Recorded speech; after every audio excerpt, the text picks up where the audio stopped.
Morning prayer group रो organiser भाबरे विनय sir, Virendra sir आ परिचालना करथुआ madam Madhusmita आपण समस्त को मोर आंतरिक धन्यवाद दिए। आ जेते जण जोउठ भी जुड़ित होइछन समस्त को मोर नमस्कार जणाए। गत दिन मानकर आपण माने प्रार्थना करथिले मु जाइथिली गजपति सेतपे बहुत बहुत धन्यवाद दिए। मझिरे मु जॉइन करनी सेतपे आपण मानको धन्यवाद दिए जे प्रार्थना रे मते स्मरण करथारु मोर परिवार को मध्ये स्मरण करथारु आपण को मानको बहुत बहुत मु धन्यवाद दिए।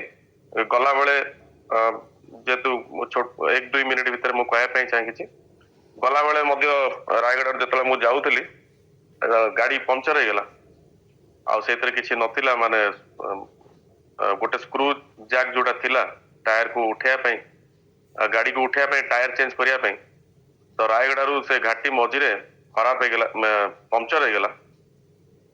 तो सेठी गोटे 2 मिनिट भीतर जेतले हम प्रार्थना कलु प्रभु तुमे सहाय्य करो टायर अच्छी किंतु चेंज करिया पई से स्क्रू जैक नहीं तो से माने भूल रे बोधे से छाड़ी देथिले। तो सेते बेले गोटे गाड़ी आसिकी पहुंचला आ से गाड़ी रो ड्राइवर जे थिले विश्वासी आ प्रभु सहाय्य कले संगे संगे चेंज करिके मते जाइके सठिक भाबरे पहुंचलु आ प्रभु जे महान कार्य करिबा परमेश्वर अटंती। प्रभु को महान हमको धन्यवाद दिए। ए दिन मानकरे ए आश्चर्य कार्य देखिया पई दउचंदी because the latter glory shall be greater for glory. शेष कालर महिमा पुरातन कालर महिमा अपेक्षा अधिक गुरुतर हबो जा केबे देखिनु ता ए दिन मानकरे देखबु जा केबे सुनिनु ता ए दिन मानकरे सुनिबु। प्रभु सहाय्य करंतु। गोटे छोट प्रार्थना करिवा तापर बाकी मते बुझिबा। धन्यवाद दोचु पिता एतबेले तुमरी रब सुनिया पई सहाय्य कर प्रभु। तुमरी रब जा अग्नि शिखा को विभक्त करे प्रभु। तुमरी रब जा प्रांतर को कंपित करे। तुमरी रब जा एरस वृक्ष मान को भांगी पकाए प्रभु। एई बळी रब तुमे आज सुनिया पई प्रभु आमान को तुमे सहाय्य कर बोली प्रार्थना करछु पिता। दया कर समस्त भारत तुम चंटल देई ए प्रार्थना प्रभु जी स्क्रिप्टर मागोछु आमेन। एतोळे जो वाक्य मु आपण मन पाखरे रखिया पई चाहे ता आपण माने पाई परिबे एब्री तार 12 पर्व 14 रु 16 पद एटिके पढिबे। एब्री तार 12 पर्व 14 रु 16 पद। समस्तଙ୍କ ସହିତ ଶାନ୍ତିରେ ରହିବାକୁ ଚେଷ୍ଟା କର ପୁଣି ଯେଉଁ ପବିତ୍ରତା ବିନା କେହି ପ୍ରଭୁଙ୍କର ଦର୍ଶନ ପାଇବେ ନାହିଁ ସେଥିରେ ଅନ୍ୱେଷଣ କର କାଳେ କେହି ଈଶ୍ୱରଙ୍କର ଅନୁଗ୍ରହରୁ ପତିତ ହୁଏ ବା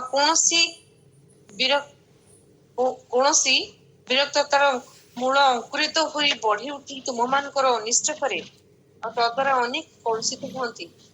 କେବେ କେହି ପାରଦାରିକ ବା ପରପର ଖାଦ୍ୟ ନିମନ୍ତେ ଆପଣା ଜ୍ୟେଷ୍ଠାଧିକାର ବିକ୍ରୟକାରୀ ଯେ ଏହି ଏସବୁ ତାହାରି ପରି ବିଧର୍ମୀକାରୀ ହୁଏ ଏ ବିଷୟରେ ଆଜି ଜାଗ୍ରତ ହୁଅ। धन्यवाद। मोर टॉपिक होची तिक्तता विरुद्ध युद्ध। तिक्तता विरुद्ध युद्ध। If we have root of bitterness then we have fruit of bitterness. जदि आज तिक्ततार मूल जदि आमान को जीवन रे जदि अछि तिक्ततार मूल आम जीवन रे देखा जीवनी किंतु तिक्ततार फल आमान को जीवन रे देखा जाए। प्रभु सहाय्य करंतु तिक्तता विरुद्ध युद्ध। बाइबल कुए समस्त उत्तम विषय ज्योतिर्मय पिता ठारू आसे किंतु सेही भली भाबरे गोटे तिक्तता जो विषय उत्तम नुहे आम जीवन रे जतबेले तिक्तता आसे सेतबेले माने प्रभु को उपस्थिति को हरो।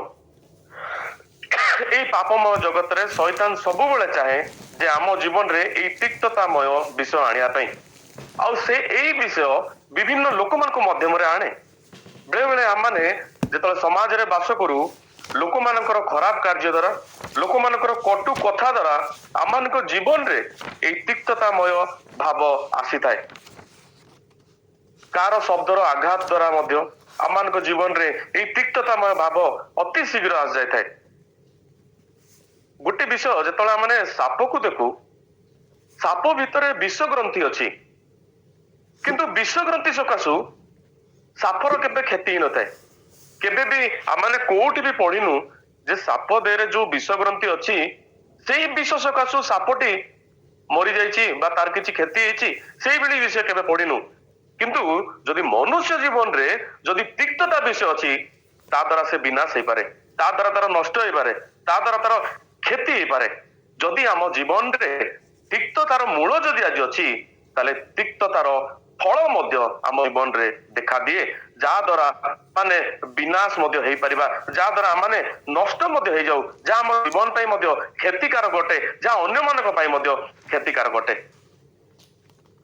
प्रभु साहाय्य करंतु एई तिक्ततामय विषय जदि आम जीवन रे अछि जे एवरी पुस्तक 12 पर्व 14 रु 16 लिखा जाए if you will have root of bitterness then you will have fruit of bitterness जदि तिक्ततार मूल आज अछि प्रभु से तिक्ततार मूल को के देखि पारुनांती ताकू तुमे काढ कारण तिक्ततार मूल जेतले थाए तिक्ततार फल अन्य मानकु देखा जाए प्रभु सेई विषय जदि अछि ताले तुमे संपूर्ण रूप रे आज तिक्ततार मूल को आम जीवन रु आज काढी दियो प्रभु मु केबे भी विनाश आपे चाहेनी मु केबे भी मो जीवन को नष्ट करिया पे चाहेनी प्रभु आम जीवन रे हमर बेले बेले ई तिक्ततार मूल सकासु माने बहुत जगह रे क्षति माने निजे हेइताउ प्रभु एई विषय को आज आम जीवन रो तुमे काढ ए आमान आज प्रार्थना करिबा प्रभु साहाय्य करंतु जेतले माने बाइबल रे देखु केतोडी तिक्ततामय विषय आमाने देखु प्रथम रे जदि देखिबा पाप हेउची तिक्तता ये जदि पढ़िबे प्रेरित तार 8 पर्व 23 पद जेतबळे प्रेरित माने हस्त रखुतले लोक माने पवित्र आत्मा पाउतले से बळी भाबरे सिमोन जे टंका जाचितिला से कहला मते भी दान दरकार मु जता हस्त रखिबी लोक माने पवित्र आत्मा को दान प्राप्त हेबे लोक माने पवित्र आत्मा पाइबे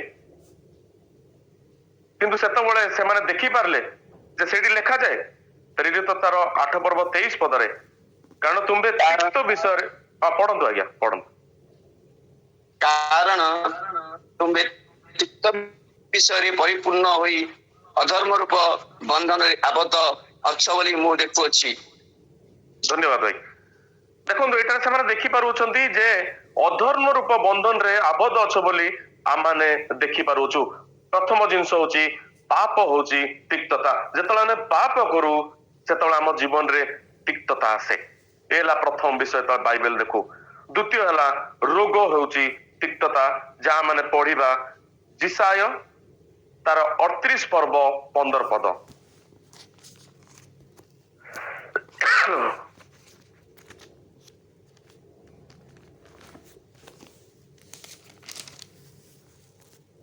ମୁଁ କ'ଣ କହିବି ସେ ତ ମୋତେ କହିଅଛନ୍ତି ମଧ୍ୟ ଆପେ ତା ସାଧନ କରିଅଛନ୍ତି ମୁଁ ଆପଣା ପ୍ରାଣର ତିକ୍ତତା ସକାଶୁ ଆପଣାର ସବୁ ବର୍ଷ ଯାକ ଧୀରେ ଧୀରେ ଗମନ କରିବି देखंतु एटी हिजकियों के विषय लिखा जाए जेतले माने 38 पर्व पढु सेतले हिजकियों के विषय लिखा जाए हिजकियो एक गभीर पीड़ा रे से पड़ी अछंती जेतले से पीड़ा रे पड़ी अछंती तांको जीवन मध्य तिक्तता पूर्ण माने देखि पारुछु जेतले प्रभु तांको सुस्त कले आपण तो 19 रो 1 रो 15 आपण माने देखिबे जेतले से तिक्ततार सहित देखिबे सेतबेले से तिक्ततारे सेतबेले ता जेतले तिक्तता प्रभुଙ୍କ ନିକଟରେ ସେ ଦଉଅଛନ୍ତି ସେତେବେଳେ ସୁସ୍ଥତା ବିଷୟରେ ସେ କହି ପାରୁଛନ୍ତି 16 ପଦରୁ ଯେତେବେଳେ ରୋଗ ଆସେ ସେତେବେଳେ ତିକ୍ତତା ଆସେ ଏଇପରେ ଆମମାନଙ୍କ ଜୀବନରେ ଯେତେବେଳେ ଆମମାନେ ଗୋଟେ ରୋଗରେ ପଡୁ ବହୁତ ଦିନ ଯଦି ପଡୁ ଯଦି ଶଯ୍ୟାଶାୟୀ ହଉ ଆମମାନଙ୍କ ଜୀବନରେ ମଧ୍ୟ ତିକ୍ତତା ଆସିଯାଏ ତିକ୍ତତା ପୂର୍ଣ୍ଣ ଆମମାନେ ସେତେବେଳେ ହେଇଯାଉ ଯେତେବେଳେ ବହୁତ ଦିନ ଧରି ଆମମାନଙ୍କୁ ରୋଗ ଯଦି ଛାଡେନି प्रभु एई बड़ी विषय को आज आम जीवन दूर करंतु जेतले हिजकियों जीवन रे से तिक्ततामय विषय को मध्य प्रभु दूर कले 16 पदर देखिबा से तापर से कहि पारुछंती प्रभु मते सुस्त करियछंती किंतु ता पूर्व पदर जदि आम देखुछु तिक्तता सकाशु मु सब वर्ष धीरे धीरे गमन करिवि बोली लिखा जाए रोग तिक्तता आने आज हेई पारे आमन परिवार रे जदि केही भी जदि रोग रे अछंती आपण माने देखिबे से माने जेतेबेले बेसी दिन जाए से मानको छाड़ेनी से माने तिक्ततारे भरी जानती प्रभु एई बळी तिक्ततार मूल को आमान को जीवन रे आज काढी दियंतु जदरा कि तिक्ततार फल मध्य आ देखा न जाऊ तृतीय रे जदि आमाने पढु विपत्ति एवं दुख भोग एई विषय तिक्तता को आने जेतेबेले जनकर विपत्ति हुए जने जेतेबेले दुख भोग करे परिवार जदि केही चाली जांती ता द्वारा तिक्तता आसे पढ़िबा आइब तार 7 पर्व 11 पद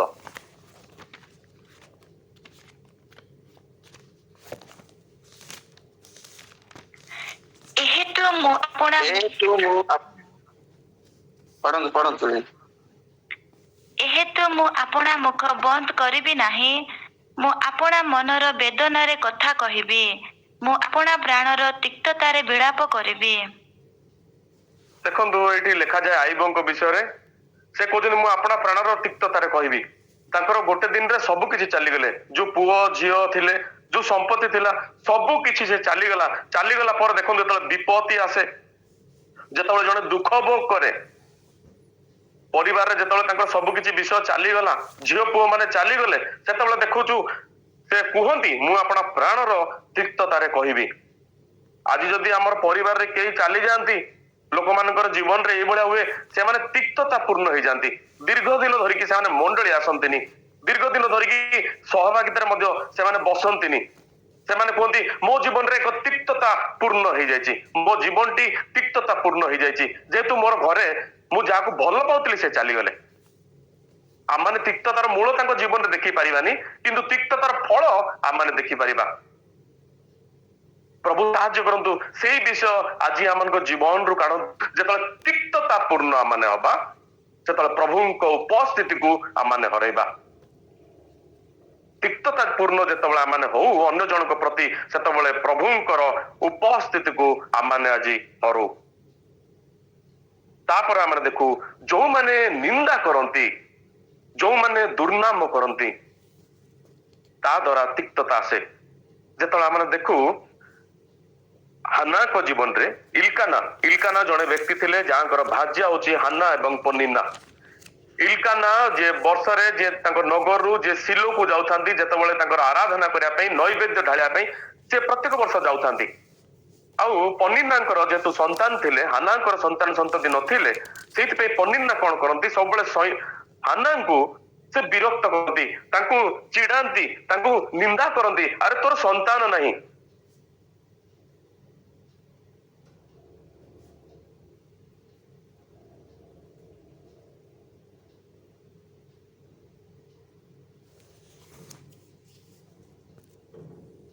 ଥିଲା ଦିନେ କଣ ହେଇଛି, ଏଲିଙ୍କ ସାମ୍ନାରେ ସେ ମନ୍ଦିରରେ ସେ ଦିନେ ବେଦନା ତାଙ୍କର ଢାଳୁଥିଲେ, କିନ୍ତୁ ଏଲି ସେଠାରେ ଜାଣି ପାରିଲେନି। ସେ କହିଲେ ତୁମେ କେତେ କାଳ ଦ୍ରାକ୍ଷା ରସରେ ମତ ଥିବ। ସେ କହିଲେ ମତେ ତୁମେ ବେକାର ସ୍ତ୍ରୀ ବୋଲି ଜ୍ଞାନ କରୁନାହିଁ, ମୁଁ ମୋର ବେଦନାକୁ ଢାଳୁଥିଲି, ମୋର ପ୍ରାଣର ତିକ୍ତତା ହେତୁ ମୁଁ ବେଦନାକୁ ମୋର ଢାଳିଲି। କାରଣ ଯିଏ ପନିନା, ଯିଏ ମତେ ବାରମ୍ବାର, ଯିଏ ମତେ ବିରକ୍ତ କରେ, ଯିଏ ମତେ ଚିଡାଏ, ଯିଏ ମତେ ନିନ୍ଦା କରେ, ଆଉ ଯାହା ସକାଶୁ ମୋର ପ୍ରାଣ ଆଜି ତିକ୍ତତା ପୂର୍ଣ୍ଣ ହେଇଯାଇଛି। ଯିଏ ମତେ ଦୁର୍ନାମ କରେ, ଯିଏ ମତେ ନିନ୍ଦା କରେ ଯେ ତୋର ସନ୍ତାନ, ତୋର ସନ୍ତତି ନାହିଁ, ଆଉ ସେ ଯେତେବେଳେ ଯେ ତିକ୍ତତା ପୂର୍ଣ୍ଣ ସହିତ ସେ ଯେତେବେଳେ ସେ ବେଦନାକୁ ଯେତେବେଳେ ବିଶ୍ୱାସର ସହିତ ଯେତେବେଳେ ପ୍ରଭୁଙ୍କ ନିକଟରେ ଯେତେବେଳେ ଢାଳିଲେ, କହିଲେ ପ୍ରଭୁ ତୁମେ ମୋର ପ୍ରାର୍ଥନାକୁ ତୁମେ ଶୁଣ। ଆଉ ଯେତେବେଳେ ତିକ୍ତତା ପୂର୍ଣ୍ଣ ଆମେ ଯେତେବେଳେ ପ୍ରଭୁଙ୍କ ନିକଟରେ ଯେତେବେଳେ ବେଦନାର ସହିତ, ଅଶ୍ରୁର ସହିତ ଯେତେବେଳେ ଆମେ ଢାଳିବା, ପ୍ରଭୁ ସେଇ ତିକ୍ତତାକୁ ଦୂର କରିବା ପ୍ରଭୁ ଅଟନ୍ତି। ହାଲେଲୁୟା। ସେତେବେଳେ ପ୍ରଭୁ କଣ କଲେ, ତାକୁ ଗୋଟେ ସାମୁଏଲ ବୋଲି ଗୋଟେ ବାଳକକୁ ସେ ଦେଲେ। ଆମେ ଯେତେବେଳେ ଦେଖୁ ହାନାଙ୍କ ଜୀବନରେ, ଯେତେବେଳେ ଆମେ ଦେଖୁ ପନିନାଙ୍କ ଜୀବନରେ, ଯେତେବେଳେ ଦେଖୁ ଫାର୍ଷ୍ଟ ଚାପ୍ଟରରେ ପନିନାଙ୍କ ବିଷୟରେ ଦେଖୁ, ଯିଏ ତାଙ୍କୁ ନିନ୍ଦା କରୁଥିଲା, ଯିଏ ତାଙ୍କୁ କ୍ରିଟିସାଇଜ କରୁଥିଲା, ଯିଏ ତାଙ୍କୁ ସମାଲୋଚନା କରୁଥିଲା, କିନ୍ତୁ ପ୍ରଭୁ ଯିଏ ମହାନ ପ୍ରଭୁ ଅଟନ୍ତି, ଯିଏ ନିନ୍ଦା ଏବଂ ଅପମାନକୁ ଦୂର କରନ୍ତି, ଯିଏ ତିକ୍ତତାର ମୂଳକୁ ଯିଏ କାଢନ୍ତି। ପରବର୍ତ୍ତୀ ଆପଣ ଯେତେବେଳେ ଦେଖିବେ, ପରବର୍ତ୍ତୀ ଅଧ୍ୟାୟ ଗୁଡିକ ଯେତେବେଳେ ଦେଖିବେ, ହାନା ଆଉ ସାମୁଏଲଙ୍କ ବିଷୟରେ ଲେଖାଯାଏ, ପନିନାଙ୍କ ବିଷୟରେ ଲେଖାଯାଏନି, ହାନା ଏବଂ ସାମୁଏଲଙ୍କ ବିଷୟରେ ଲେଖାଯାଏ। ତା ମାନେ ଯୋଉଠି ଲୋକ ଆପଣ ମାନଙ୍କୁ ନିନ୍ଦା କରିବେ, ଯୋଉଠି ଅପମାନ କରିବେ, ଯୋଉଠି ଆପଣଙ୍କୁ କ୍ରିଟିସାଇଜ କରିବେ, ସେଇ ଜାଗାରେ ପ୍ରଭୁ ସମ୍ମାନ ଦେବା ପ୍ରଭୁ ଅଟନ୍ତି। ହାଲେଲୁୟା। ଯୋଉ ଜାଗାରେ ଲୋକମାନେ ଦୁର୍ନାମ କରିବେ, ହେଇପାରେ ଆପଣ ମାନେ ଚାକିରି କ୍ଷେତ୍ରରେ ଲୋକମାନେ ଦୁର୍ନାମ କରିପାରନ୍ତି, ଲୋକମାନେ ସମାଲୋଚନା କରିପାରନ୍ତି, ଲୋକମାନେ ଆପଣମାନଙ୍କ ବିରୁଦ୍ଧରେ ଦୁପ୍ରଚାର କରିପାରନ୍ତି, କିନ୍ତୁ ସେଇ ପ୍ରଭୁ ଯେ ସେଇ ଜାଗାରେ ଆପଣ ମାନଙ୍କୁ ପୁନର୍ବାର ସମ୍ମାନିତ କରିବା ପ୍ରଭୁ ଅଟନ୍ତି। ହାଲେଲୁୟା। ଗୋଟେ ବ୍ୟକ୍ତିଙ୍କ ବିଷୟରେ ମୁଁ ଏଇଭଳି ଜାଣେ, ଯିଏ ଦିନେ ଗୋଟେ କୋରାପୁଟ ଜେଲରେ ଗୋଟେ ଜଣେ ପିଲା, ଯାହାଙ୍କୁ ଲୋକମାନେ ବହୁତ କ୍ରିଟିସାଇଜ କରିଥିଲେ, ଯାହାଙ୍କୁ ସମାଲୋଚନା କରିଥିଲେ, ଯାହାଙ୍କ ବିଷୟରେ ଦୁର୍ବ୍ୟବହାର କରିଥିଲେ, ଦୁପ୍ରଚାର କରିଥିଲେ, ଯାହାଙ୍କ ବିଷୟରେ ବହୁତ ଖରାପ ଖରାପ ମନ୍ତବ୍ୟ ଦେଇଥିଲେ, ଯାହାଙ୍କୁ ଦିନେ ଅପମାନ କରିଥିଲେ, କିନ୍ତୁ ଯେତେବେଳେ ସେ ପ୍ରଭୁଙ୍କ ନିକଟରେ ଫେରିଲା, ଯେତେବେଳେ ତିକ୍ତତା ପୂର୍ଣ୍ଣ सहित जो वेदना से प्रभु निकट जो से ढाला प्रभु पुनर्बार से जगह को से व्यक्ति को नेले पुनर्बार से जगह सम्मानित कले आई जगह से बर्तमान इभांजेलिस्ट अच्छी प्रभु महान कार्य करबा परमेश्वर अटंती जो जगह लोक माने खराब व्यवहार करेंगे पुनर्बार से जगह लोक माने आपण मानकु सम्मानित करेंगे ता प्रभु वाक्य कहे जो तिक्तता पूर्ण आम प्रभु को दौ प्रभु तिक्तता को आशीर्वाद रे परिणत करवा प्रभु अटंती तिक्तता को सम्मान रे परिणत करवा प्रभु अटंती से प्रभु जे आम सहित आज अच्छा हालेलुया प्रभु साहाଯ୍ୟ करतु जो हाना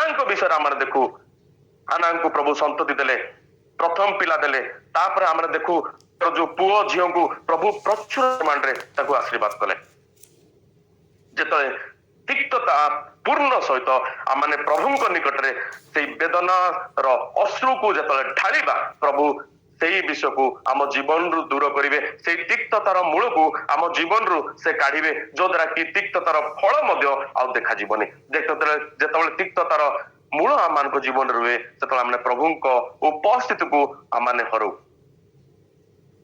आम अन्य एक विषय देखता हूँ अन्य एक विषय द्वारा तिक्तता आसे जिते आम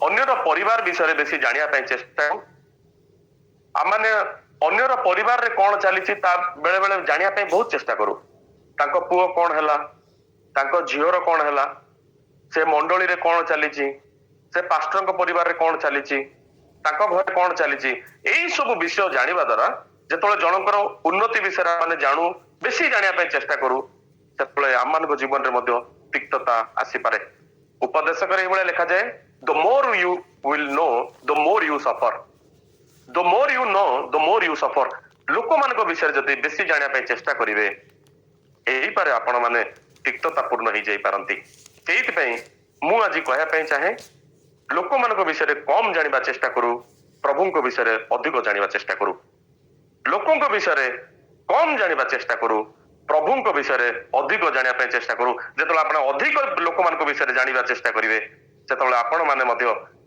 क्षति हो पारती से आप तिक्तता पूर्ण स्वभाव सहित पूर्ण हो पारती से तिक्ततार मूल को आम जीवन रु आज काढ़ार अच्छी प्रभु विषय आम जो अधिक जाना आम को आनंद दिए आम को संतोषजनक कराए प्रभु साहाଯ୍य करतु जदि आज तिक्ततार मूल अच्छी प्रभु यही विषय को आम जीवन रु काढ़तु बहु जन अच्छा जो मैंने तिक्तता पूर्ण स्वभाव सहित से संघर्ष करती यही दिन मानक बाइबल पढ़ती प्रार्थना करती सबकि विषय करती किंतु जितेबाला अन्यर जो सक्सेस को आम देखू अन्यर जो इम्प्रूवमेंट को आम देखू तिक्तता पूर्ण स्वभाव आम जीवन रे आसे प्रभु यही मूल को तिक्ततार मूल को आज आम जीवन को जीवन रु दूर करतु साप तार विषग्रंथि द्वारा क्षति हुए किंतु मनुष्य तिक्तता सकाशु विनाश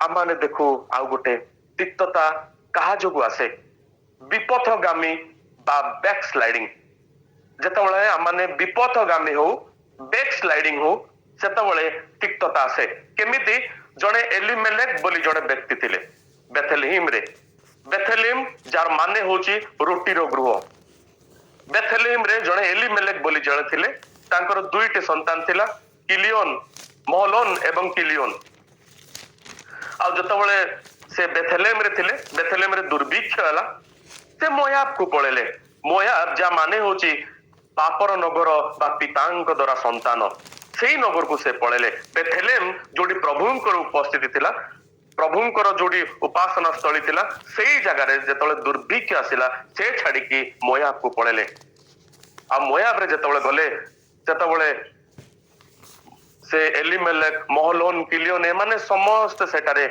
मृत्यु वर्ण कले मृत्यु वर्ण जतबळे कले तापर आम देखू नयमी नयमी से जतबळे पुनर्बार बेथेलहेम को फेरिले से कहउछंती मते तुमे नयमी बोली डाको नाही मते मारा बोली डाको आमे जतबळे देखू बेथेलहेम रे थिले बहुत उत्तम भाव रे थिले दुर्भिक्ष आसिला किंतु से माने मोयाब को चली गले आज हमन जीवन में से हुए गोटे छोट असुविधा जतबळे आसे आमाने ताकू केमिति सेठारो आमाने ता ऊपर छोट प्रॉब्लम रो आमाने केमिति ଆଭଏଡ କରିବା କହିକି ଆମେ ସବୁବେଳେ ସେଇଠାରୁ ପଳଉ, ଆଉ ଯେତେବେଳେ ପଳଉ ଗୋଟେ ବଡ ସମସ୍ୟାରେ ଆମେ ପଡିଯାଉ।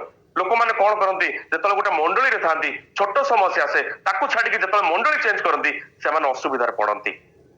ପ୍ରଭୁ ସାହାଯ୍ୟ କରନ୍ତୁ, ସେଇଭଳିଆ ବିଷୟ ଆଜି ଆମର ଜୀବନରୁ ଦୂର କରନ୍ତୁ। ଛୋଟ ସମସ୍ୟାରୁ ଯଦି ଆପଣ ମାନେ ଯିବେ ତାହେଲେ ବଡ ସମସ୍ୟାରେ ପଡିବେ। ଯେତେବେଳେ ପ୍ରଭୁଙ୍କ ଉପସ୍ଥିତିରେ ଥିଲେ, ଯେତେବେଳେ ପ୍ରଭୁଙ୍କ ସାନ୍ନିଧ୍ୟ ଭିତରେ ଥିଲେ, ଛୋଟ ପ୍ରୋବ୍ଲେମ ଆସିଲା, ଦୁର୍ଭିକ୍ଷ ଆସିଲା, କିନ୍ତୁ ଯେତେବେଳେ ତାକୁ ଛାଡିକି ସେମାନେ ଯେତେବେଳେ ଗଲେ ମୋୟାବରେ, ଯାହା ପିତାଙ୍କ ଦ୍ୱାରା ସନ୍ତାନ, ଯାହା ପାପର ନଗର, ଯୋଉ ଜାଗାରେ ପ୍ରଭୁଙ୍କର ଉପସ୍ଥିତି ନାହିଁ, ଯେତେବେଳେ ସେ ଜାଗାରେ ସେମାନେ ଗଲେ ପରିବାର ବୃଦ୍ଧି ହେବା କଥା, କିନ୍ତୁ ପରିବାରରେ ସମସ୍ତେ ମୃତ୍ୟୁବରଣ କଲେ। ଗୋଟେ ମା ତାର ପୁଅକୁ ହରେଇଲା, ଗୋଟେ ମା ଗୋଟେ ସ୍ତ୍ରୀ ତାର ସ୍ୱାମୀକୁ ମଧ୍ୟ ସେ ଜାଗାରେ ହରେଇଲା। ସେଇଥିପାଇଁ ନୟମୀ କୁହନ୍ତି, ମତେ ତୁମେ ନୟମୀ ବୋଲି ଡାକ ନାହିଁ, ମତେ ମାରା ବୋଲି ଡାକ। ମୁଁ ତିକ୍ତତା ପୂର୍ଣ୍ଣ ସ୍ୱଭାବ ସହିତ ମୁଁ ଆସିଅଛି। ମୁଁ ପୂର୍ଣ୍ଣ ହସ୍ତରେ ଯାଇଥିଲି କିନ୍ତୁ ଖାଲି ହସ୍ତରେ ଆସିଅଛି। ମୁଁ ତିକ୍ତତା ପୂର୍ଣ୍ଣ ହେଇଅଛି।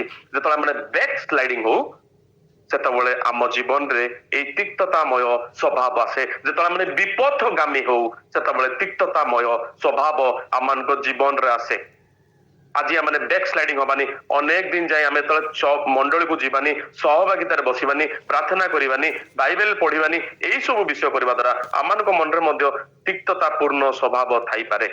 ଆଜି ହେଇପାରେ ଅନେକ ପରିବାରରେ ଲୋକମାନେ ବାପା ମା ପିଲାମାନେ ମିଶିକି ସେମାନେ ପ୍ରାର୍ଥନା କରୁନାହାନ୍ତି ମିଶିକି, କାହିଁକି? ତିକ୍ତତାମୟ ସ୍ୱଭାବ ହେତୁ। ବାପା ମାଙ୍କର ପିଲାଙ୍କ ପ୍ରତି ତିକ୍ତତାମୟ ସ୍ୱଭାବ ଅଛି, ପିଲାମାନଙ୍କର ବାପା ମାଙ୍କ ପ୍ରତି ତିକ୍ତତାମୟ ସ୍ୱଭାବ ଅଛି, ଯୋ ଦ୍ୱାରା କି ସେମାନେ ମିଶିକି ଘରେ ଆରାଧନା କରିପାରନ୍ତିନି, ସେମାନେ ମିଶିକି ଘରେ ସହଭାଗିତାରେ ପ୍ରାର୍ଥନା ମଧ୍ୟ କରିପାରନ୍ତିନି। ଆଜି ହେଇପାରେ ଅନେକ ମଣ୍ଡଳୀରେ ଲୋକମାନେ ମିଶିକି ଏଇ ତିକ୍ତତା ପୂର୍ଣ୍ଣ ସ୍ୱଭାବ ହେତୁ, ତିକ୍ତତା ପୂର୍ଣ୍ଣ ଭାବ ହେତୁ ସେମାନେ ମିଶିକି ସେମାନେ ପ୍ରଭୁଙ୍କର ସ୍ତୁତି କରିପାରନ୍ତିନି। ପ୍ରଭୁ ଏଇଭଳିଆ ବିଷୟକୁ ଆଜି ଆମକୁ ଜୀବନ ଦୂର କରନ୍ତୁ। ପ୍ରତ୍ୟେକ ପରିସ୍ଥିତିରେ ପ୍ରଭୁ ଆମମାନଙ୍କୁ ବିପଥଗାମୀ ହବାକୁ ନ ଦିଅନ୍ତୁ। ପ୍ରତ୍ୟେକ ପରିସ୍ଥିତିରେ ଆମମାନଙ୍କୁ ପ୍ରଭୁ ଆଜି ବ୍ୟାକ୍ ସ୍ଲାଇଡିଂ ହବା ପାଇଁ ନ ଦିଅନ୍ତୁ। ଯଦି ତିକ୍ତତାର ମୂଳ ଯଦି ଅଛି ତାହେଲେ ତିକ୍ତତାର ଫଳ ମଧ୍ୟ ଦେଖାଯିବ। ପ୍ରଭୁ ଏଇ ତିକ୍ତତାର ମୂଳକୁ ଆମମାନଙ୍କ ଜୀବନରୁ ଆଜି କାଢନ୍ତୁ। ଏଇ ଦିନ ମାନଙ୍କରେ ଯଦି ଆମେ ପରମେଶ୍ୱରଙ୍କର ମନ୍ଦିରଠୁ ପ୍ରଭୁଙ୍କର ଉପସ୍ଥିତିକୁ ଆଜି ବହନ କରିବା, ତିକ୍ତତାକୁ ବହନ ନ କରୁ। ହାଲେଲୁୟା। ତିକ୍ତତାକୁ ବହନ ନ କରୁ କିନ୍ତୁ ପ୍ରଭୁଙ୍କର ଉପସ୍ଥିତିକୁ ଆଜି ବହନ କରୁ। ଯେତେବେଳେ ଆମେ ଦେଖୁ ଏଇ ତିକ୍ତତା ବିଷୟ ସହିତ ଅନେକଙ୍କ ଜୀବନରେ ଏଇ ତିକ୍ତତା ପୂର୍ଣ୍ଣ ଭାବ ଆସେ। ଯେତେବେଳେ ଆମେ କାର୍ଯ୍ୟ କ୍ଷେତ୍ରରେ କାର୍ଯ୍ୟ କରୁ, ଯେତେବେଳେ ଆମେ ସେବା କାର୍ଯ୍ୟ ମଧ୍ୟ କରୁ, ଅନେକଙ୍କ ଜୀବନରେ ଆମେ ତିକ୍ତତା ପୂର୍ଣ୍ଣ ସ୍ୱଭାବକୁ ଦେଖିପାରୁ। ଆମ ଜୀବନରେ ଯଦି ଆମକୁ କିଏ ନମସ୍କାର ନ କରେ, ଯଦି ଆମକୁ କିଏ ସମ୍ମାନ ନ ଦେଲା, ତା ପ୍ରତି ଆମମାନଙ୍କ ଜୀବନରେ ତିକ୍ତତା ଆସିପାରେ। ଯଦି ଆମେ ବାକ୍ୟ ଦଉଛୁ, ପ୍ରଶଂସା ଯଦି କିଏ ନ କଲା, ତିକ୍ତତା ଅନେକ ଲୋକଙ୍କର ଆସିପାରେ। ଗୀତ ଗାଉଛୁ, ଯଦି କିଏ ପ୍ରଶଂସା ନ କଲା, ତିକ୍ତତା ପୂର୍ଣ୍ଣ ସ୍ୱଭାବ ଯଦି ଆସେ ତାହେଲେ ପ୍ରଭୁଙ୍କ ନିକଟରେ ଆମମାନେ ବଢି ପାରିବା ନାହିଁ। ପ୍ରଭୁଙ୍କର ଉପସ୍ଥିତିକୁ ଆମମାନେ ହରୁ। ଯେତେବେଳେ ଲୋକମାନଙ୍କୁ ସନ୍ତୁଷ୍ଟ କରିବା ପାଇଁ ଚାହାନ୍ତି, ଆଉ ଲୋକମାନେ ଯେତେବେଳେ ତାଙ୍କୁ ପ୍ରଶଂସା ନ କରନ୍ତି, ସେତେବେଳେ ତିକ୍ତତା ପୂର୍ଣ୍ଣ ସ୍ୱଭାବ ଆସିଯାଏ। ସେଇଥିପାଇଁ ଗାଲାତୀୟ ତାର 1 ପର୍ବ 10 ପଦ ଟିକେ ପଢନ୍ତୁ ଭାଇ।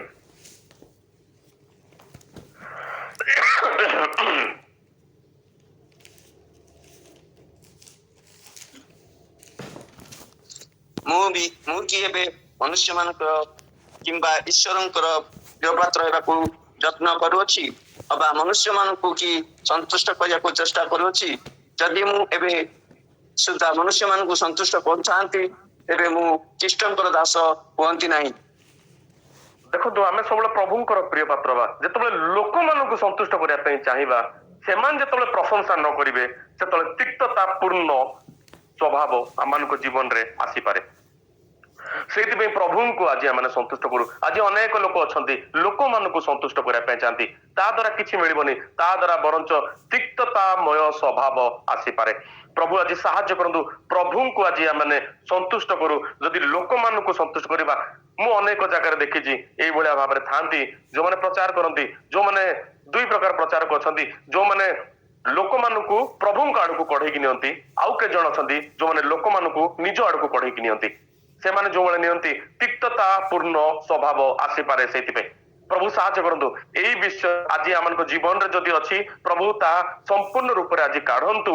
ପ୍ରଭୁଙ୍କର ପ୍ରିୟ ପାତ୍ର ହବା, प्रभु साहाଯ୍य करतु तिक्ततार मूल को आज आम जीवन को काढ़तु प्रभु जदि मते किए आज आघात देछि शब्द द्वारा जदि मोर आज तिक्ततामय स्वभाव जदि अच्छी ता प्रति प्रभु आज से विषय को तुम्हें काढ़ जदि प्रभु आज मते कि विश्वासघातकता जदि किए कला जदि समालोचना किए करी अछि ता विरुद्ध रे जदि मोर तिक्ततापूर्ण स्वभाव अछि ताकू मध्य तुम्हें आज काढ़ जदि प्रभु मते आज मोर जीवन रे जदि मो विषय रे जदि किए दुप्रचार करी अछि मो विषय रे जदि किए दुर्नाम करी अछि अपमान मध्य करी अछि प्रभु मु प्रार्थना करूछि से तिक्ततामय स्वभाव जदि मोर आज अछि ता प्रति जदि मु तिक्तता रे पूर्ण होइछि प्रभु तुम्हें आज से तिक्तता पूर्ण विषय को मो जीवन रे तुम्हें आज काढ़ प्रभु मु अन्य मानक पई आशीर्वाद र कारण हा पई चाहे ए तिक्तता द्वारा मु तुमरी उपस्थिति को हरैबी प्रभु मु ता चाहेनी प्रभु ए तिक्ततामय विषय मो जीवन राजी काढ़ जेतला माने बाइबल रे देखू तिक्ततामय विषय जोगु दुई जन व्यक्ति विषय मु कहया पई चाहे जो माने विनाश होइचंदी जो माने नष्ट होइचंदी ए तिक्ततामय स्वभाव जोगु जेतला माने प्रथम विषय देखिबा आ अल्प समय रहला प्रथम विषय देखिबा अबसलोम अबसलोम को विषय तल देखू दाऊद पुत्र थिले जे अबसलोम आ तांकर भौणी थिले तामर सेम पिता माता थिले किंतु आउ जणे होचंदी अबनन अबननकर पिता होचंदी दाऊद किंतु मां अलगा थिले जेतबेला माने देखू तामर को विषय रे अबनन तामर को जेतबेले से देखिबा द्वारा तांको मनरे गोटे काम अभिलाष जात होउची आउ से तांको अधिक भल पाउछंदी अधिक पसंद करूछंदी अबनन तामर को आउ जेतबेला तांकर काम अभिलाष जात हला आ काम अभिलाष परे हमरे देखू अबनन को जीवन रे तिक्तता आसिला काहेकि से तामर को जते भल पाउतले काम अभिलाष परे तिक्तता द्वारा से ताको घृणा कले ता माने काम अभिलाष तिक्तता को आने काम अभिलाष जेतबेले जात हुए सेतबेले तिक्ततामय विषय मध्य जीवन रे आसे अबनन रो विषय हमरे देखू द्वितीय सामुएल आपण पढ़ी पारिबे से लिखा जाए जे जेतबेले से ता जीवन रे जेतबेले से तामर को अधिक प्रेम करूतला किंतु एई विषय परे ता जीवन रे से आउरी ताकू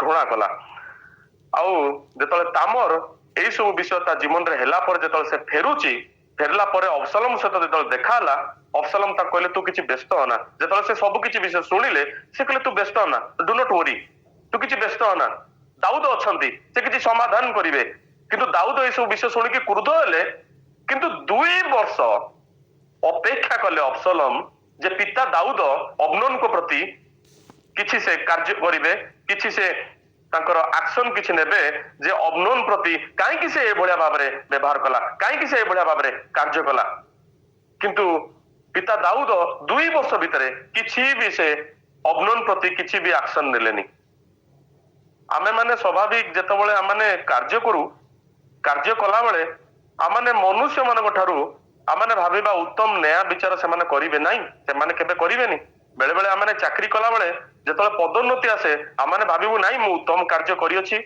मु परिश्रम करियछि मते निश्चय पुरस्कार मिलिबो नाही प्रभु ही केवल न्याय विचार करती प्रभु ही केवल न्याय दबा प्रभु अटंती बाकी मनुष्य मान हस्तरे जेते न्याय थिले मध्य उत्तम भाव से विचार करती जिते पिलातंग हस्तरे प्रभु जीशु ख्रीष्ट थिले उत्तम भाव न्याय विचार सी करि पारलेनी प्रभु जीशु ख्रीष्टंकर देहरे आम देखू किसी दोष नथिले से जानी तथापि उत्तम भाव से न्याय करि पारलेनी से भाव पिता दाऊद 2 वर्ष जाए से चुप रहिले अबनोन प्रति किसी भी कठोर कार्यानुष्ठान ग्रहण कलेनी ताहा अबसलोम जीवन रे एक तिक्ततामय पूर्ण स्वभाव आसिला से तिक्ततार भरी गले अरे मो भौणी प्रति ये भलिया कार्य कला पिता दाऊद तुम्हें 2 वर्ष जाक किछि कलनी से सेउठू गोटे चक्रांत कला नाही मु अबनोन को खत्म शेष करिवि से भलिया भाव गोटे चक्रांत कला आ ता जीवन में जो तिक्ततामय स्वभाव जो आसिला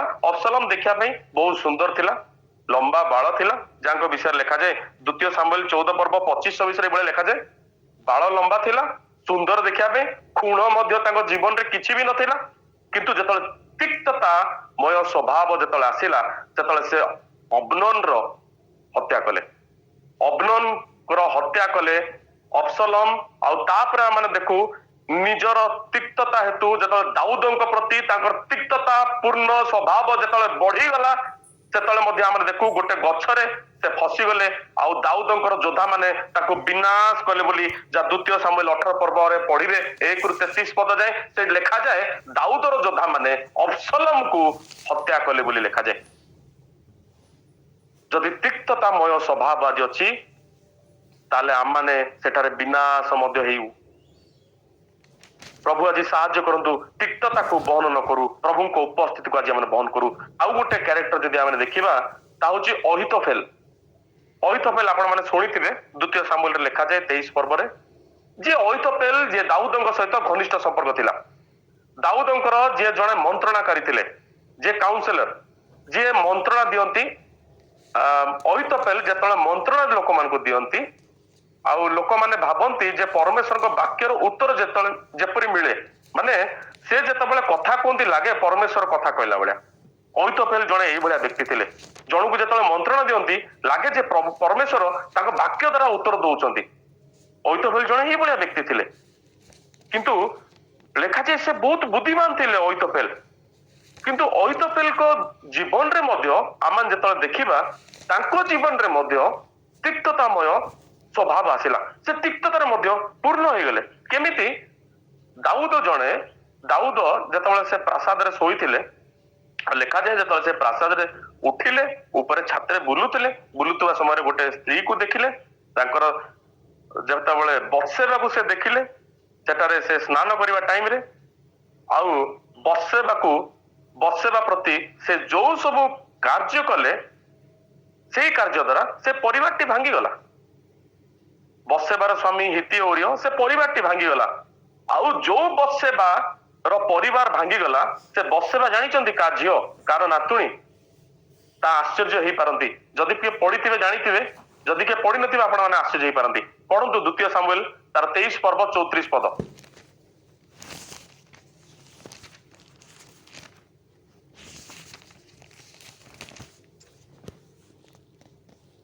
ନାଚିର ପୁତ୍ର ଅସ୍ବେର ପୁତ୍ର ଇଲିଫେଲଟ, ଗାଲେନୀୟ ଅହିତୋଫେଲର ପୁତ୍ର ଇଲିଆମ। ଧନ୍ୟବାଦ ଭାଇ। ଦେଖନ୍ତୁ ଇଲିୟମଙ୍କ ବିଷୟରେ ଲେଖାଗଲା ନା, ସେଇ ଇଲିୟମଙ୍କର ଝିଅ ହଉଛି ବତ୍ସେବା। ଯେତେବେଳେ ଆପଣ ଦ୍ୱିତୀୟ ସାମୁଏଲ 11 ପର୍ବରେ ପଢିବେ, ସେଇ ଇଲିୟମ ହଉଛି ଯିଏ ବତ୍ସେବାର ହଉଛି ବାପା। ତା ମାନେ ବତ୍ସେବାର ବାପା ହଉଛି ଏଲିଆମର ବାପା ହଉଛି ଅହିତୋଫେଲ, ଯେ ଅହିତୋଫେଲର ନାତୁଣୀ ହଉଛି ବତ୍ସେବା। ଯେତେବେଳେ ତା ପରିବାରଟି ଯେତେବେଳେ ଭାଙ୍ଗିଥିଲା, କାହିଁକି? ଯେତେବେଳେ ଦାଉଦ ଏଇଭଳିଆ କାର୍ଯ୍ୟ କରିବା ସକାଶୁ ଯେତେବେଳେ ଏ କାର୍ଯ୍ୟ କରୁଥିଲେ ବତ୍ସେବାଙ୍କ ସହିତ, ସେତେବେଳେ ହିତିଓରିୟ ଯୁଦ୍ଧରେ ଥିଲେ। କାହିଁକି? ଦାଉଦଙ୍କର 30ଟି ଯୋଦ୍ଧା ଥିଲେ, ସେଇ ଯୋଦ୍ଧା ଭିତରେ ହିତିଓରିୟ ଜଣେ ଯୋଦ୍ଧା ଥିଲେ। ଆଉ ସେଇ ଯୋଦ୍ଧା ଯୁଦ୍ଧ କରିବା ପାଇଁ ଯାଇଥିଲେ। ଯେତେବେଳେ ସେ ଫେରିଲା ପରେ ଦାଉଦ ତାଙ୍କୁ ପଚାରୁଛନ୍ତି ଯୁଦ୍ଧର ବିଷୟ କିପରି ଅଛି? ଆମେ ଜାଣିପାରୁଛୁ ସେ ଯୁଦ୍ଧକୁ ଯାଇଥିଲେ। ଆଉ ତାପରେ କଣ କରୁଛନ୍ତି? ସେ ହିତିଓରିୟକୁ ମାରିବା ପାଇଁ ଚକ୍ରାନ୍ତ କଲେ। ହିତିଓରିୟ ମଧ୍ୟ ଏତେ ବିଶ୍ୱସ୍ତ ଥିଲେ, ଅହିତୋଫେଲ ଦାଉଦ ହିତିଓରିୟଙ୍କର ହସ୍ତରେ ଗୋଟେ ଚିଠି ଦଉଛନ୍ତି, ଗୋଟେ ପତ୍ର ଯାହା ଜୋୟାବକୁ ଦେବା ପାଇଁ। ସେଇଥିରେ ହିତିଓରିୟଙ୍କର ମରଣ ବିଷୟ ଲେଖା ଅଛି। ତଥାପି ସେ ପଢୁନାହାନ୍ତି। କେତେ ବିଶ୍ୱସ୍ତ ହିତିଓରିୟ ଜଣେ ଯୋଦ୍ଧା। ଦ୍ୱିତୀୟ ସାମୁଏଲ 11 ପର୍ବ 14 ପଦ ଟିକେ ପଢନ୍ତୁ ଭାଇ। ଏଣୁ ଦାଉଦ ସକାଳେ ଜୋୟାବ ନିକଟକୁ ପତ୍ର ଲେଖି ଉରିୟ ହାତରେ ତାହା ପଠାଇଲେ। ଧନ୍ୟବାଦ। ତାପରେ ଆପଣ ଦେଖିପାରିବେ ସେ ପତ୍ରରେ ଲେଖା ଅଛି ଯେ ତାର ମରଣ ବିଷୟରେ, କିନ୍ତୁ ସେ ଖୋଲିକି ପଢୁନାହାନ୍ତି। କେତେ ଉତ୍ତମ, କେତେ ବିଶ୍ୱସ୍ତ ହିତିଓରିୟ ଦାଉଦଙ୍କ ପ୍ରତି, କିନ୍ତୁ ଦାଉଦ ବିଶ୍ୱସ୍ତ ନଥିଲେ ତାଙ୍କ ପ୍ରତି। ସେଇ ଜାଗାରେ ଦେଖନ୍ତୁ ସେ ପରିବାରକୁ ନଷ୍ଟ କରିଛନ୍ତି। ଆଉ ଯାହା ଏଇ ସବୁ ବିଷୟରେ ଅହିତୋଫେଲ ଯେହେତୁ ଜେଜେବାପା ଅଟନ୍ତି, କହିପାରନ୍ତି ଯେ ତାଙ୍କ ନାତୁଣୀ ବତ୍ସେବା, ଯେତେବେଳେ ଏଇ ସବୁ ବିଷୟ ସେ ଶୁଣିଥାଇ ପାରନ୍ତି ଯେ ମୋର ନାତୁଣୀର ପରିବାରକୁ ଇଏ ଦାଉଦ ଭାଙ୍ଗି ଅଛି, ଆଉ ସେତେବେଳେ ଶୁଣିଥାଇ ପାରନ୍ତି, ସେତେବେଳେ ଅହିତୋଫେଲଙ୍କର ମନରେ ମଧ୍ୟ ତିକ୍ତତାମୟ ଏକ ସ୍ୱଭାବ ସୃଷ୍ଟି ହେଲା, ଯୋ ଦ୍ୱାରା କି ସେ ଚାହିଁଲେ ମୁଁ ଦାଉଦର ଜୀବନରେ କିଭଳି ବିନାଶକୁ କେବଳ ଆଣିବି, ଦାଉଦଙ୍କ ଜୀବନରେ ବିନାଶକୁ ଆଣିବି। ଯେହେତୁ ସେ ମୋର ନାତୁଣୀର ପରିବାରକୁ ବିନାଶ କଲା, ନଷ୍ଟ କଲା, କ୍ଷତି କଲା, ତ ସେ କଣ କଲେ? ଯେତେବେଳେ ଅହିତୋଫେଲଙ୍କର ଯେତେବେଳେ ତାଙ୍କ ଜୀବନରେ ଯେତେବେଳେ ତିକ୍ତତାମୟ ସ୍ୱଭାବ ଯେତେବେଳେ ଆସିଲା, ସେ ମାରିବା ପାଇଁ ଚାହିଁଲେ। ସେ ସେତେବେଳେ ସେ ଜଣେ ମନ୍ତ୍ରଣା ଦଉଥିଲେ, ଉତ୍ତମ ମନ୍ତ୍ରଣା ଦିଅନ୍ତି ଯାହା ଅବସଲମ ଦାଉଦ ସେମାନେ ଶୁଣନ୍ତି। ଆଉ ଯେତେବେଳେ ସେ ମନ୍ତ୍ରଣା ଦେଲେ ଅବସଲମକୁ ଯେ ଦାଉଦଙ୍କୁ ମୁଁ ଯାଇକି ଯେତେବେଳେ ପରାସ୍ତ କରିବି, ତାକୁ ମାରିବି ବୋଲି, ଆଉ ଯେତେବେଳେ ତାଙ୍କର ମନ୍ତ୍ରଣାଟା ଆଉ ରଖାଗଲାନି, ଅହିତୋଫେଲ ବହୁତ ତିକ୍ତତାମୟ ପୂର୍ଣ୍ଣ ହେଇଗଲେ ଆଉ ନିଜେ ଯାଇକି ଆତ୍ମହତ୍ୟା କଲେ। ଅହିତୋଫେଲ এই ତିକ୍ତତାମୟ ସ୍ୱଭାବ ଯେତେବେଳେ ଆମ ଜୀବନରେ ଆସେ, ସେତେବେଳେ ଆମେ ନିଜେ ନଷ୍ଟ ହଉ। ଅବସଲମ ଦେଖିବା ପାଇଁ କେତେ ସୁନ୍ଦର ଥିଲେ, କିନ୍ତୁ ସେଇ ସ୍ୱଭାବ ଦ୍ୱାରା ସେ ନଷ୍ଟ ହେଲେ। ଅହିତୋଫେଲ ଯେ କଥା କୁହନ୍ତି, ଲାଗେ ପରମେଶ୍ୱର ତାଙ୍କ ବାକ୍ୟ ଦ୍ୱାରା ଉତ୍ତର ଦଉଛନ୍ତି, ଲାଗେ ପରମେଶ୍ୱର ତାଙ୍କ ମୁଖ ଦ୍ୱାରା କଥା ହଉଛନ୍ତି, କିନ୍ତୁ ଯେତେବେଳେ ତିକ୍ତତାମୟ ସ୍ୱଭାବ ଯେତେବେଳେ ଆସେ, if you will have the root of bitterness, then you will have the fruit of bitterness। ଯେତେବେଳେ ତିକ୍ତତାର ମୂଳ ଆମମାନଙ୍କ ଜୀବନରେ ଦେଖାଯାଏ, ସେତେବେଳେ ତିକ୍ତତାର ଫଳ ମଧ୍ୟ ଆମମାନଙ୍କ ଜୀବନରେ ଦେଖାଯାଏ, ଆଉ ସେତେବେଳେ ଆମେ ପ୍ରଭୁଙ୍କର ଉପସ୍ଥିତି କରୁ, ଆଉ ଯାହା ଦ୍ୱାରା ଆମେ ବିନାଶ ମଧ୍ୟ ହଉ। ପ୍ରଭୁ ସାହାଯ୍ୟ କରନ୍ତୁ। ଯେତେବେଳେ ଇସ୍ରାଏଲ ମାନେ ସାଗର ପାର କଲେ, ସେମାନେ ସୁର ପ୍ରାନ୍ତରେ ପ୍ରବେଶ କଲେ। ଆପଣ ଯାତ୍ରା 15ରେ ପଢିବେ। ଆଉ ସୁର ପ୍ରାନ୍ତରେ ଯେତେବେଳେ ସେମାନେ ପ୍ରବେଶ କଲେ, ଗୋଟେ ଜାଗାରେ ପହଞ୍ଚିଲେ ମାରା, ଯୋଉ ଜାଗାରେ ସେ ଜଳ ପିଇ ପାରିଲେନି, କିନ୍ତୁ ସେଇ ଜାଗାରେ ପ୍ରଭୁ ତାଙ୍କୁ ଦେଖେଇଲେ। ଯାତ୍ରା ତାର 15 ପର୍ବ 25 ପଢନ୍ତୁ, 2 ମିନିଟରେ ଶେଷ କରିବି। ଯାତ୍ରା 15-25। ତହିଁରେ ସେ ସଦାପ୍ରଭୁଙ୍କୁ ପ୍ରାର୍ଥନା କରନ୍ତେ, ସଦାପ୍ରଭୁ ତାଙ୍କୁ ଏକ ପ୍ରକାର କାଷ୍ଠ ଦେଖାଏ, ସେ ତା ନେଇ ଜଳରେ ପକାନ୍ତେ, ଜଳ ମିଷ୍ଟା। ସେହି ସ୍ଥାନରେ ସଦାପ୍ରଭୁ ସେମାନଙ୍କ ନିମନ୍ତେ ବିଧି ଓ ଆଦେଶ ନିରୂପଣ କଲେ, ପୁଣି ସେମାନଙ୍କ ପରୀକ୍ଷା ନେଇ କହିଲେ। ଧନ୍ୟବାଦ ଭାଇ। ଦେଖନ୍ତୁ ଏଇଠି ଓଡିଆରେ ଲେଖାଯାଏ, ତାଙ୍କୁ ଗୋଟେ କାଠ ଦେଖେଇଲେ। ଇଂଲିଶରେ ପଢିବେ यहोवा showed him a tree।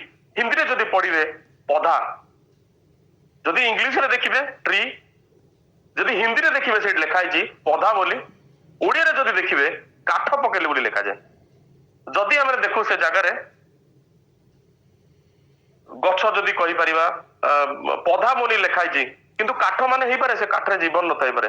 କିନ୍ତୁ ଯଦି ଇଂଲିଶ ଟ୍ରାନ୍ସଲେସନ କିଙ୍ଗ ଜେମ୍ସ ବର୍ସନକୁ ଯଦି ଦେଖିବା ଟ୍ରି ଲେଖାଯାଏ, ତ ସେଇ ଜାଗାରେ ଆମେ ଦେଖୁ ଯେତେବେଳେ ସେ ଗଛଟିକୁ ସେ ଜାଗାରେ ପକଉଛନ୍ତି, ତ ସେଇ ଜାଗାରେ ପାଣିକୁ ସେ ସମ୍ପୂର୍ଣ୍ଣ ରୂପରେ ମିଷ୍ଟ କଲେ ବୋଲି ଲେଖାଯାଏ। ତା ମାନେ ମୁଁ ଯେତେବେଳେ ଭାବେ, ଯେତେବେଳେ ସେ ମାରା ବୋଲି ଜାଗାରେ ପହଞ୍ଚିଲେ, ସେଇ ଜାଗାରେ ସେ ଗଛଟି ହେଇପାରେ, ଯେତେବେଳେ ସେ ମଞ୍ଜିଟା ସେଇଠି ପଡିଥିବ, ଯେତେବେଳେ ଅଙ୍କୁରିତ ହେଇଥିବ, ଗଜା ବାହାରିଥିବ, ତା ଚେର ଯେତେବେଳେ ଯାଇକି ସେ ପାଣିରେ ସ୍ପର୍ଶ କରିଥିବ, ସେ ପାଣି ଏତେ ତିକ୍ତତା, କିନ୍ତୁ ସେ ଗଛ କେତେ କିପରି ଭାବରେ ବଢିଲା, ତା ବହୁତ ମତେ ଆଶ୍ଚର୍ଯ୍ୟ ଲାଗେ। ସେଇ ଗଛଟା ମଧ୍ୟ ସେ ତିକ୍ତତା ପାଣିରେ ଯେତେବେଳେ ତା ଚେର ଯାଇକି ବାଜିଥିବ, ସେତେବେଳେ ମଧ୍ୟ ସେ ବଢିବା ପାଇଁ ଆରମ୍ଭ କରିଥିବ, ଜନ୍ମ ନେଇଥିବ, ଆଉ ଯେତେବେଳେ ବଢିଥିବ, ସେତେବେଳେ ସେ ଶାକରେ ପରିଣତ ହେଇଥିବ, ଆଉ ଶାକଟା ପରବର୍ତ୍ତୀ ମୁହୂର୍ତ୍ତରେ ଶାଖା ପ୍ରଶାଖା ଯେତେବେଳେ ହୁଏ, ତା ଗଛରେ ପରିଣତ ହୁଏ। ଆଉ ସେଇ ଗଛଟା ସେଇ ସୁର ପ୍ରାନ୍ତରେ ମାରା ଜାଗାରେ ସେ ଏଭଳିଆ ଭାବରେ ବଢିଛି, ସେଇ ପାଣିର ତିକ୍ତତା ଭିତରେ ମଧ୍ୟ, ତିକ୍ତତାମୟ ପରିସ୍ଥିତିରେ ମଧ୍ୟ ସେ ବଢିଛି। କିନ୍ତୁ ଏଇ ଲୋକମାନେ ଯେତେବେଳେ ସେଇ ମାରା ଜାଗାରେ ପହଞ୍ଚିଲେ, ଏତେ ଦିନ ଯାଏ ସେ ପାଣିରେ ସେ ବଢିଲା, କିନ୍ତୁ ଏମାନେ ସେ ପାଣିରେ ଟିକେ ହେଲେ ପିଇ ପାରିଲେନି। ଯେତେବେଳେ ପାଣି ପିଇଲେ ସାଙ୍ଗେ ସାଙ୍ଗେ ଏମିତି ଥୁ ବୋଲି କରିଦେଇଥିବେ ଯେ ଆମେ ପାଣି ପିଇ ପାରିବୁନି ଯେହେତୁ ତିକ୍ତତା ଅଟେ। କିନ୍ତୁ ଦେଖନ୍ତୁ ସେଇଭଳିଆ ଜାଗାରେ ସେଇ ଗଛ ଏତେ ଦିନ ହେଲା ସେଇ ଜାଗାରେ ବଢିଲା, ତିକ୍ତତାମୟ ପରିସ୍ଥିତିରେ। ସେଇଭଳି ଆମ ଜୀବନରେ ହୁଏ। ଆମମାନଙ୍କ ଜୀବନ, ଆମେ ଜନ୍ମ ନେଇଥାଉ ତିକ୍ତତା ଭାବରେ, ଆମେ ଯଦି ବଢିଥାଉ ତିକ୍ତତା ଭାବରେ, କିନ୍ତୁ ସେଇ ତିକ୍ତତାମୟ ପରିସ୍ଥିତିରେ ମଧ୍ୟ ପ୍ରଭୁ ଆଶୀର୍ବାଦର ପରିଣତ କରିପାରନ୍ତି। କେମିତି? ସେଇ ଗଛଟିକୁ ଯେତେବେଳେ ପୁନର୍ବାର ସେ ପାଣିରେ ପକେଇଲେ, ତାହା ସମ୍ପୂର୍ଣ୍ଣ ରୂପରେ ମିଷ୍ଟ ହେଲା ବୋଲି ଲେଖାଯାଏ। ତ ପ୍ରଭୁ ତିକ୍ତତାମୟ ପରିସ୍ଥିତିକୁ ଆଶୀର୍ବାଦରେ ପରିଣତ କରିବା ପ୍ରଭୁ ଅଟନ୍ତି। ହାଲେଲୁୟା। ଆଜି ଆମମାନଙ୍କ ଜୀବନରେ ତିକ୍ତତାମୟ ପରିସ୍ଥିତି ଥିଲେ ମଧ୍ୟ, ଆମେ ତିକ୍ତତାମୟ ପରିସ୍ଥିତିରେ ଜନ୍ମ ନେଇଥିଲେ ମଧ୍ୟ, ତିକ୍ତତାମୟ ପରିସ୍ଥିତିରେ ବଢିଥିଲେ ମଧ୍ୟ, ପ୍ରଭୁ ଆଶୀର୍ବାଦରେ ପରିଣତ କରିବା ପାଇଁ ଚାହାନ୍ତି। ଅନେକଙ୍କ ପାଇଁ ଆଶୀର୍ବାଦର କାରଣ ହବା ପାଇଁ ଚାହାନ୍ତି। ଯୋଉ ମାରା ଭଳିଆ ଜାଗାରେ ତିକ୍ତତାମୟ ପାଣିରେ ଯୋଉ ଗଛ ବଢିଥିଲା, ପ୍ରଭୁ ତାକୁ ପୁନର୍ବାର ଜଳରେ ଯେତେବେଳେ ପକାଲା, ତା ମିଷ୍ଟ ହେଲା। ଗୋଟେ ଜାଗାକୁ ଥରେ ଯାଇଥିଲି, ତା ନାଁ ହଉଛି ଖାରିବଟା। ଯୋଉ ଜାଗାରେ ପ୍ରବଳ ମାତ୍ରାରେ ଲବଣ ପାଣି, ଖାରିବଟା ମାନେ ପାଣି ଯାକ ପୁରା ଲୁଣ ଥାଏ, ଚାଷ କଲେ ଭଲ ହବନି। ତ ଏଇଭଳିଆ ଜାଗା ଥାଏ, ସେଇଭଳିଆ ଭାବରେ ମାରା ମଧ୍ୟ ଥିବ, ତିକ୍ତତା ପାଣି ଥିବ, କିନ୍ତୁ ତିକ୍ତତାମୟ ପରିସ୍ଥିତିକୁ ପ୍ରଭୁ ଆଶୀର୍ବାଦରେ ପରିଣତ କରିବା ପ୍ରଭୁ ଅଟନ୍ତି। ଆଜି ଆମମାନଙ୍କ ଜୀବନରେ ପ୍ରଭୁ, ଆଜି ଆମମାନଙ୍କ ଜୀବନରେ ଯଦି ତିକ୍ତତାମୟ ପରିସ୍ଥିତି ଅଛି, ତିକ୍ତତା ପୂର୍ଣ୍ଣ ସ୍ୱଭାବ ଯଦି ଅଛି, କାହା ପ୍ରତି ପ୍ରଭୁ जदि परिवार रे जदि आमनकर तिक्ततामय स्वभाव जदि का प्रति अछि जदि साही पड़िसा रे जदि का प्रति तिक्ततामय स्वभाव जदि अछि मंडली रे जदि का प्रति आमनकर तिक्ततामय स्वभाव जदि अछि प्रभु पालकଙ୍କ प्रति जदि तिक्ततामय स्वभाव अछि जोटी कार्य करूछु जदि तांको प्रति आमनकर तिक्ततामय स्वभाव अछि काहे कि मते प्रमोशन मिलिनी काहे कि मोर से अनिष्ट मोर मंगल कलेनी प्रभु एई बळे भाव जदि अछि ताले प्रभु से मूल को आज दूर करंतु मु प्रभु को उपस्थित को केबे हरिया पई चाहुनी प्रभु ई वाक्य आशीर्वाद करंतु।